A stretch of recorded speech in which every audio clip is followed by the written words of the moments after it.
Welcome to Iqbal classes. Dear friends, आज ये हमारा घटना चक्र भारतीय राज्य व्यवस्था एवं शासन सेट नंबर 18 है। इसमें हम सबसे पहले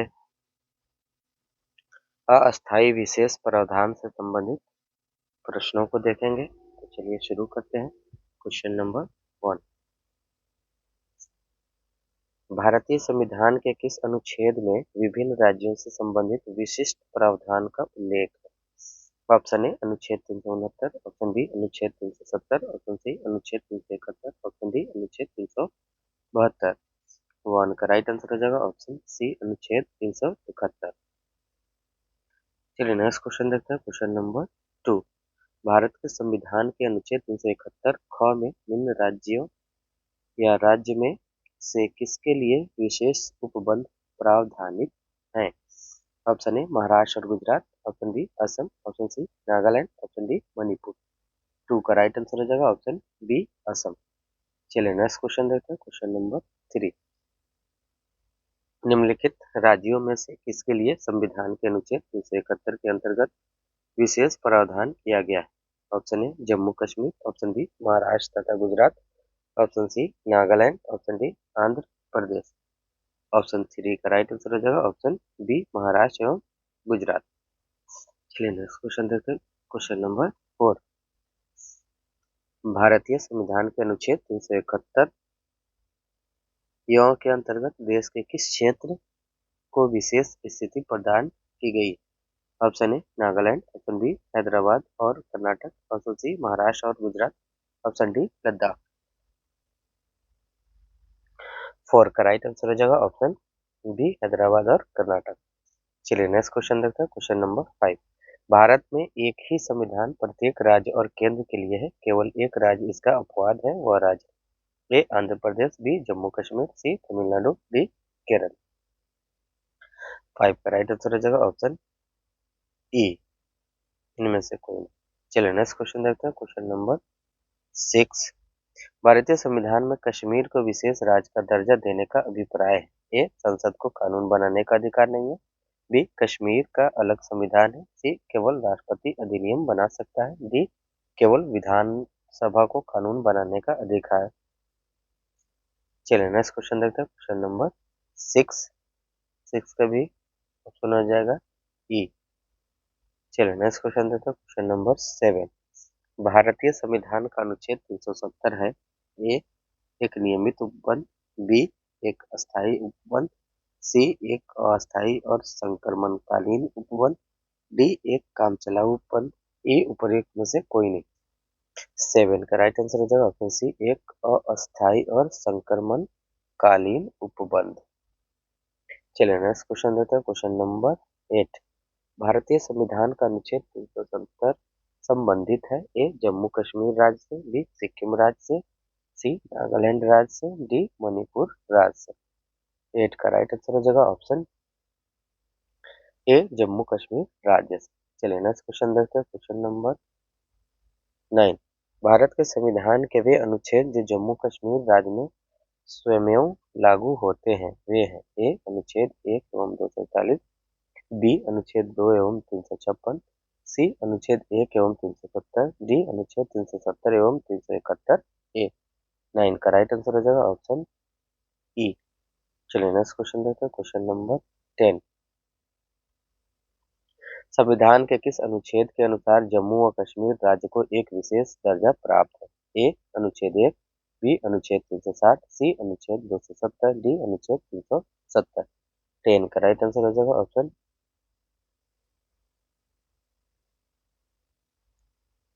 चलिए नेक्स्ट ऑप्शन हो जाएगा ई। चलिए नेक्स्ट क्वेश्चन देखते हैं। क्वेश्चन नंबर 11, जम्मू एवं कश्मीर का सदर रियासत पदनाम कब बदलकर राज्यपाल कर दिया गया? ए 1948, बी 1950, सी 1952, डी 1967। 11 का राइट आंसर हो जाएगा ऑप्शन ई।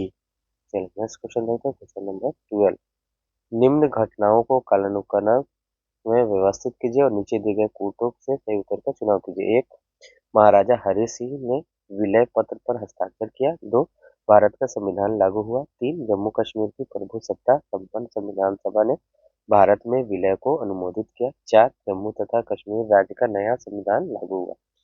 12 का राइट आंसर हो जाएगा ऑप्शन सी 1 2 3 4। चलिए नेक्स्ट क्वेश्चन। यहाँ पे हमारा टॉपिक समाप्त हो चुका है। अगला टॉपिक आ गया चुनाव आयोग। चलिए देखते हैं क्वेश्चन नंबर 1।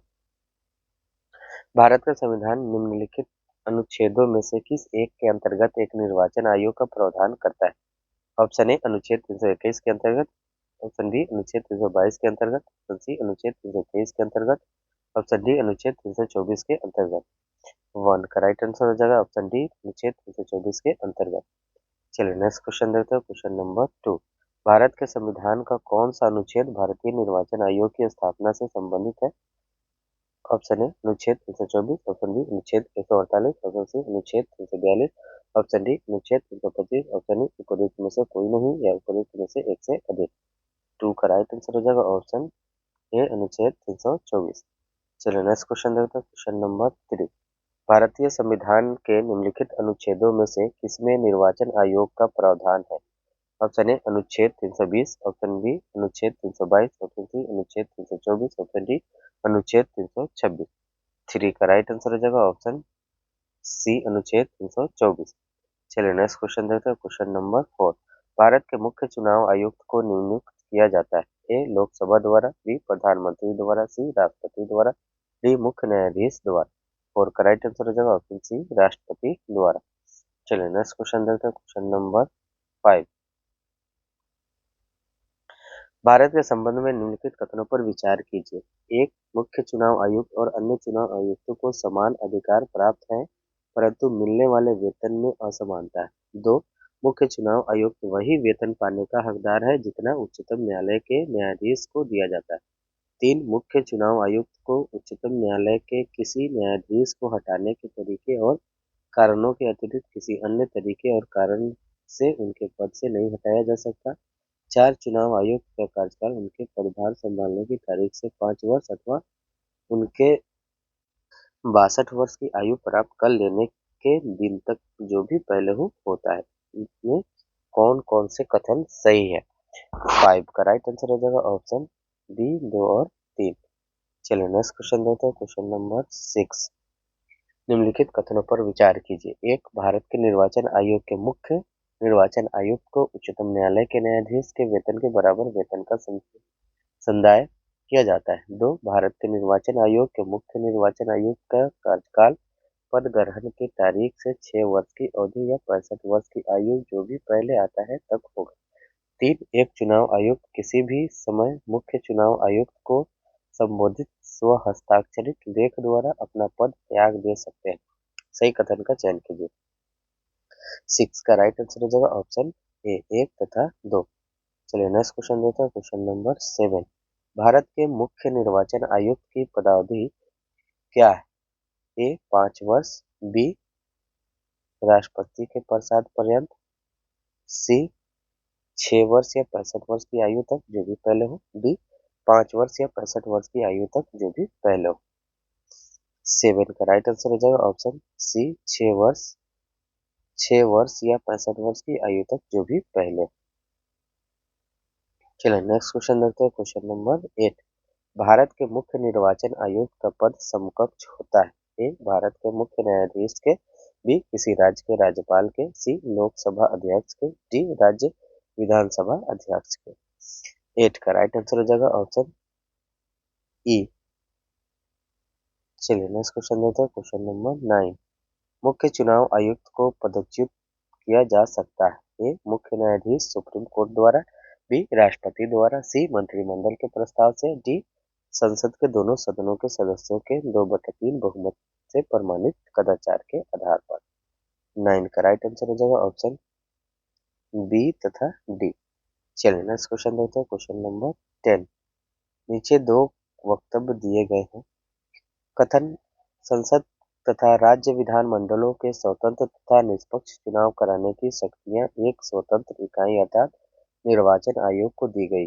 कारण निर्वाचन आयुक्तों को पद से हटाने का अधिकार कार्यपालिका के पास है। उपरोक्त के संदर्भ में निम्न में से कौन एक सही है?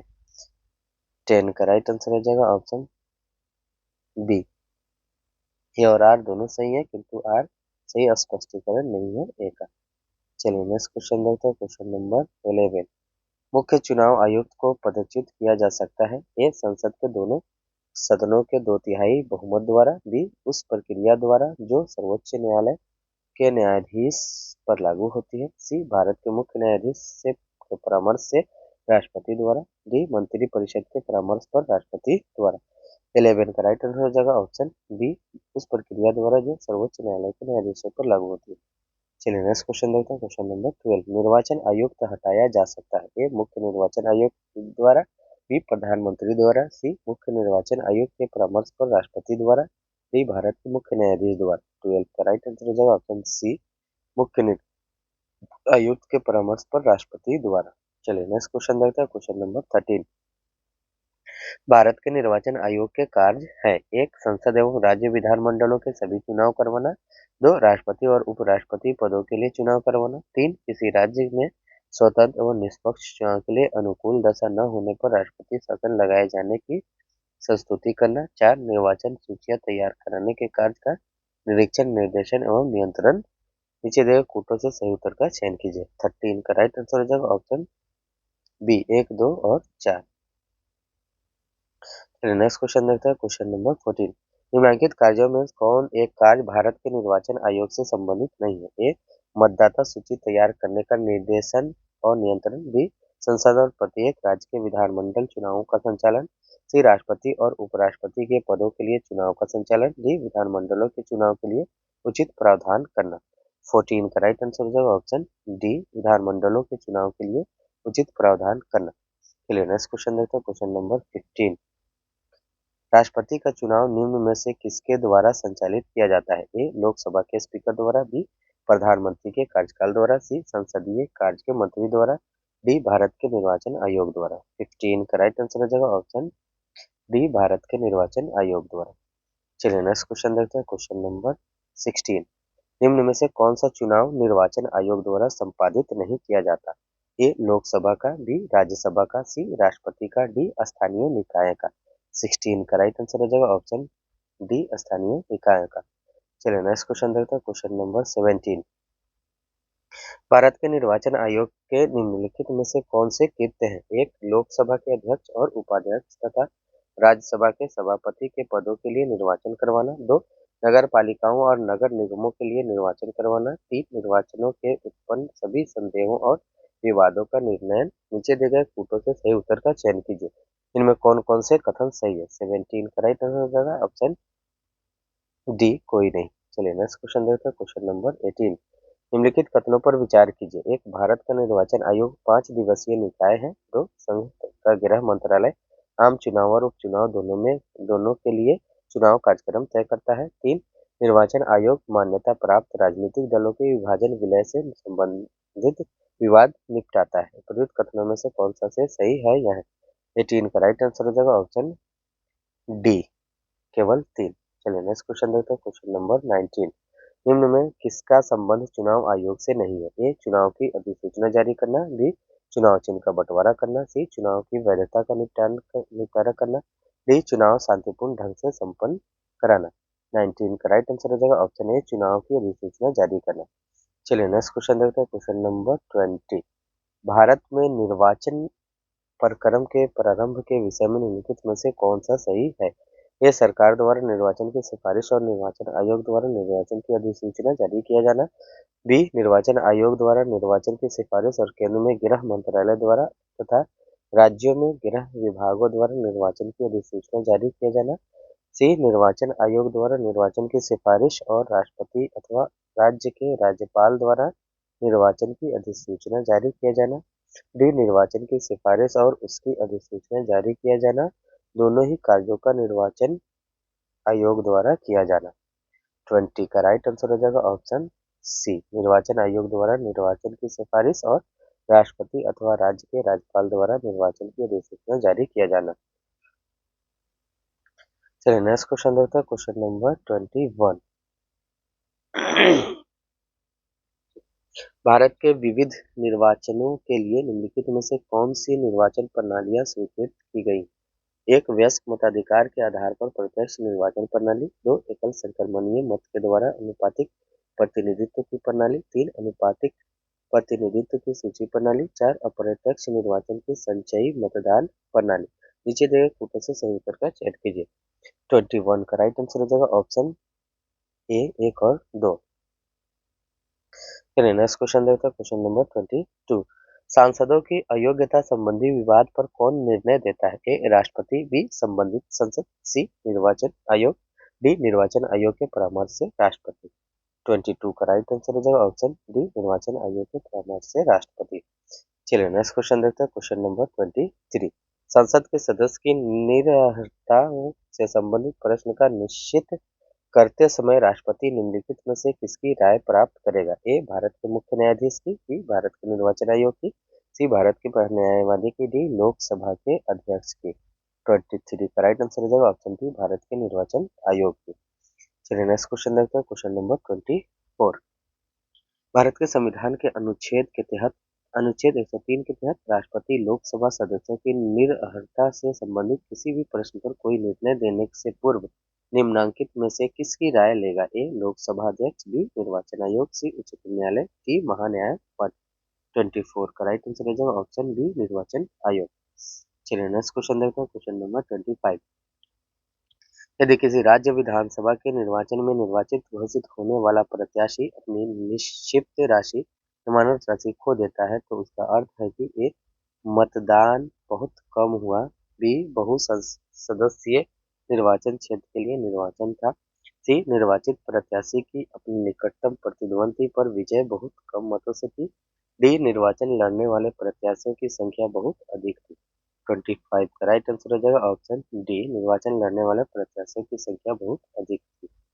चलिए नेक्स्ट क्वेश्चन देखते हैं, क्वेश्चन नंबर 26। न्यायालय द्वारा अपराधी घोषित किए गए व्यक्ति को चुनाव लड़ने के लिए अयोग्य करार देने का निर्णय किया गया है। ए भारत सरकार द्वारा, बी सर्वोच्च न्यायालय द्वारा, सी निर्वाचन आयोग द्वारा, डी संसद द्वारा। 26 का राइट आंसर हो जाएगा ऑप्शन डी, संसद द्वारा। चलिए नेक्स्ट क्वेश्चन देखते हैं, क्वेश्चन नंबर 27। नीचे दो वक्तव्य दिए गए हैं। अभी कथित चुनाव की घोषणा होते ही राजनीतिक दलों को आदर्श आचार संहिता का पालन करना होता है। कथन आदर्श आचार संहिता को संसद ने अधिनियमित किया था। नीचे दिए गए सही उत्तर का चयन कीजिए। 27 का राइट आंसर हो जाएगा ऑप्शन सी, ये सत्य है पर आर असत्य है। चलिए नेक्स्ट क्वेश्चन देखते हैं, क्वेश्चन नंबर 28।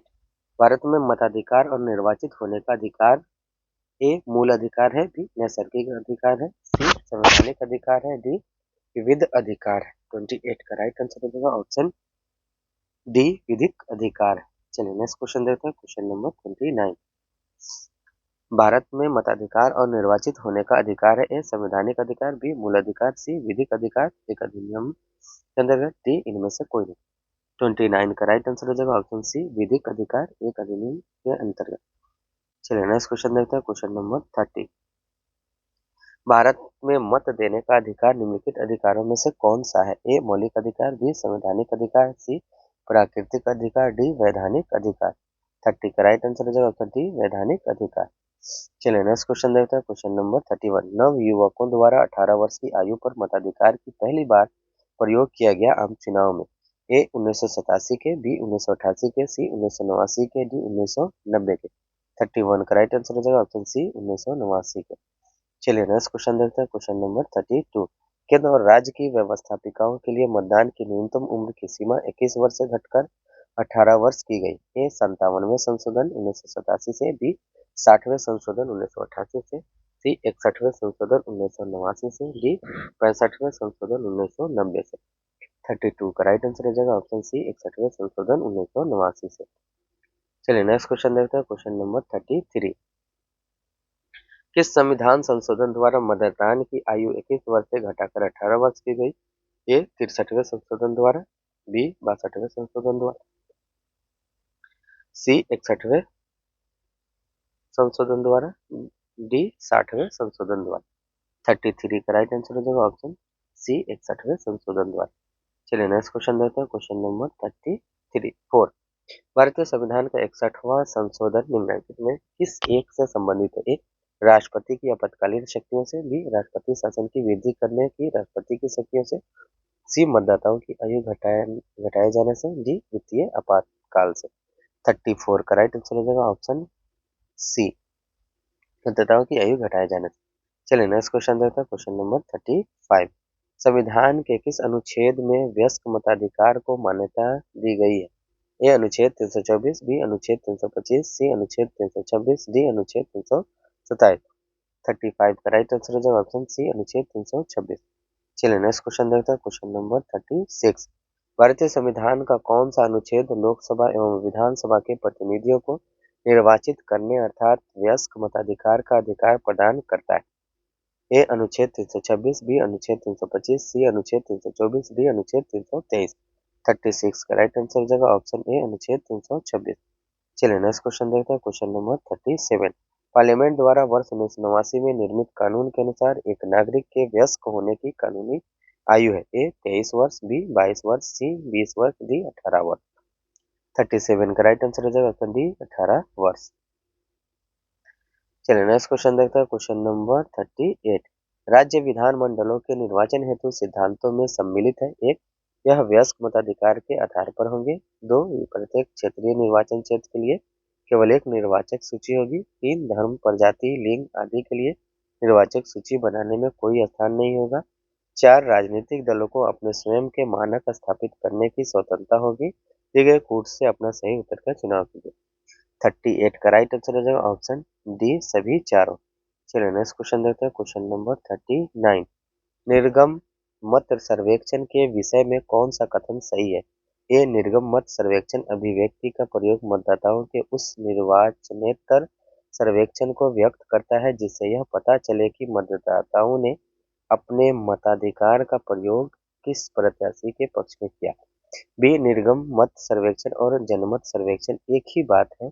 सी, निर्गम मत सर्वेक्षण वह युक्ति है जिससे मतदान के परिणामों के विषय में अधिकतम सही पूर्वानुमान किया जा सकता है। डी, निर्गम मत सर्वेक्षण हाल ही में मुख्य निर्वाचन आयुक्त द्वारा निकाली गई प्रशासनिक युक्ति है जिसके पर रूप धारण करके मतदान रोका जा सकता है। 39 का राइट आंसर हो जाएगा ऑप्शन ए। चलिए नेक्स्ट क्वेश्चन देखते हैं, क्वेश्चन नंबर 40। 2009 लोकसभा चुनाव में निर्वाचकों की संख्या निम्नलिखित में 1 मिलियन बराबर 10 लाख लगभग कितनी है? ए 815, बी 613, सी 714, डी 903। 40 का राइट आंसर हो जाएगा ऑप्शन सी, 714। चलिए नेक्स्ट क्वेश्चन देखते हैं, क्वेश्चन नंबर 41। निम्नलिखित कथनों पर विचार कीजिए। एक, भारत में ऐसा कोई कानून नहीं लोकसभा चुनाव में 3 निर्वाचन क्षेत्रों से लड़ने से रोकता है। दो, 1991 के लोकसभा चुनाव में श्री देवीलाल ने 3 लोकसभा निर्वाचन क्षेत्रों से चुनाव लड़ा। 3, वर्तमान नियमों के अनुसार यदि कोई प्रत्याशी किसी एक लोकसभा चुनाव में कई निर्वाचन क्षेत्रों से चुनाव लड़ता है तो उसकी पार्टी को उन निर्वाचन क्षेत्रों के उपचुनाव का खर्चा उठाना चाहिए जिन्हें उन्हें खाली किया है, बशर्ते वह सभी निर्वाचन क्षेत्रों से विजयी हुआ हो। तो 41 का राइट आंसर हो जाएगा ऑप्शन बी, केवल 2। चलिए नेक्स्ट क्वेश्चन देखते हैं, क्वेश्चन नंबर 42। लोक प्रतिनिधित्व संशोधन अधिनियम 1996 द्वारा निर्वाचित विधि में हुए हाल के संशोधन के विषय में निम्नलिखित कथनों पर विचार कीजिए। एक, भारतीय राष्ट्रीय ध्वज अथवा भारत के संविधान के अपमान के अपराध के लिए किसी दोष सिद्धि के होने पर दोष सिद्धि की तिथि से 6 वर्षों के लिए संसद और राज्य विधान मंडलों के चुनाव लड़ने की अयोग्यता हो जाएगी। दो, लोकसभा के लिए चुनाव लड़ने हेतु अभ्यर्थी द्वारा जमा किए जाने वाले प्रतिभूति निक्षेप में वृद्धि की गई है। 3, कोई अभ्यर्थी अब एक से अधिक संसदीय निर्वाचन क्षेत्र से निर्वाचन के लिए खड़ा नहीं हो सकता। 4, चुनाव लड़ने वाले किसी अभ्यर्थी की मृत्यु हो जाने पर अब किसी निर्वाचन को प्रत्यादिष्ट नहीं किया जा सकता। प्रयुक्त में से कौन से सही है? 42 का राइट आंसर हो जाएगा ऑप्शन बी, 1, 2 और 4। चलिए नेक्स्ट क्वेश्चन देखते हैं, क्वेश्चन नंबर 43। दिनेश गोस्वामी समिति ने सिफारिश की थी। ए, राज्य स्तरीय निर्वाचन आयोग के गठन की, बी लोकसभा के चुनाव के लिए सूची पद्धति की। सी लोकसभा के चुनाव के सरकारी अधिनिधियन की। डी लोकसभा के चुनाव में निर्दलीय प्रत्याशी की अभ्यर्थता पर प्रतिबंध की। 43 का राइट आंसर हो जाएगा ऑप्शन सी लोकसभा के चुनाव के सरकारी निधियन के। चलिए नेक्स्ट क्वेश्चन देखते हैं, क्वेश्चन नंबर 44। दिनेश गोस्वामी समिति का संबंध था। ए बैंकों के राष्ट्रीयकरण की समाप्ति से। बी निर्वाचन सुधारों से। सी पूर्वोत्तर में उपद्रव समाप्त करने के उपायों से। डी चकमा समस्या से। 44 का राइट आंसर हो जाएगा ऑप्शन बी निर्वाचन सुधारों से। चलिए नेक्स्ट क्वेश्चन देखते हैं, क्वेश्चन नंबर 45। लोकसभा एवं विधानसभा में सीटों के आरक्षण से संबंधित निम्नलिखित कथनों को पढ़िए तथा सही विकल्प को चुनिए। कथन लोकसभा की 543 निर्वाचित सीटों में से 84 सीटें अनुसूचित जातियों एवं 44 सीटें अनुसूचित जनजातियों के लिए आरक्षित है। कथन कथन 2 किसी निर्वाचन क्षेत्र को आरक्षित करने का निर्णय परिसीमन आयोग द्वारा लिया जाता है। कथन 3 परिसीमन आयोग की नियुक्ति लोकसभा के स्पीकर द्वारा की जाती है। तो 45 का राइट आंसर हो जाएगा ऑप्शन सी कथन 1 गलत है लेकिन कथन 2 सही है। चलिए नेक्स्ट क्वेश्चन देखते हैं, क्वेश्चन नंबर 46। परिसीमन आयोग के संदर्भ में निम्नलिखित कथनों पर विचार कीजिए। एक परिसीमन आयोग के आदेशों को किसी न्यायालय में चुनौती नहीं दी जा सकती। दो परिसीमन आयोग के आदेश जब लोकसभा अथवा राज्य विधानसभा के सम्मुख रखे जाते हैं तब उन आदेशों में कोई संशोधन नहीं किया जा सकता। उपर्युक्त में से कौन सा से कथन सही है या है। 46 का राइट आंसर हो जाएगा ऑप्शन सी 1 और 2 दोनों। चलिए नेक्स्ट क्वेश्चन देखते हैं, क्वेश्चन नंबर 43। नीचे दो कथन है, एक को कथन तथा दूसरे को कारण कहा गया है। कथन अनुपातिक प्रतिनिधित्व की प्रणाली अल्पसंख्यकों के प्रतिनिधित्व की समस्या का कुछ हद तक समाधान कर सकती है। कारण अनुपातिक प्रतिनिधित्व की प्रणाली निर्जातीयता लिंग हितों और विचारधाराओं पर आधारित सभी प्रकार के समूहों के यथोचित प्रतिनिधित्व को सुलभ बनाती है। नीचे दिए कोटों से सही उत्तर का चयन कीजिए। 47 का राइट आंसर हो जाएगा ऑप्शन ए तथा आर दोनों सही है और आर सही व्याख्या है ए की। चलिए नेक्स्ट क्वेश्चन देखते हैं, क्वेश्चन नंबर 48। अनुपातिक प्रतिनिधित्व की व्यवस्था निर्वाचन क्रिया प्रणाली के रूप में सुनिश्चित करती है। ए बहुमत के शासन को। बी सरकार में स्थिरता को। सी सामान्य राजनीतिक सोच को। डी अल्पसंख्यकों के प्रतिनिधित्व को। 48 का राइट आंसर हो जाएगा ऑप्शन डी अल्पसंख्यकों के प्रतिनिधित्व। चलिए नेक्स्ट क्वेश्चन देखते हैं, क्वेश्चन नंबर 49। उस देश में अनुपातिक प्रतिनिधित्व आवश्यक नहीं है जहां कोई आरक्षित निर्वाचन क्षेत्र है। बी द्विदलीय प्रणाली विकसित हुई।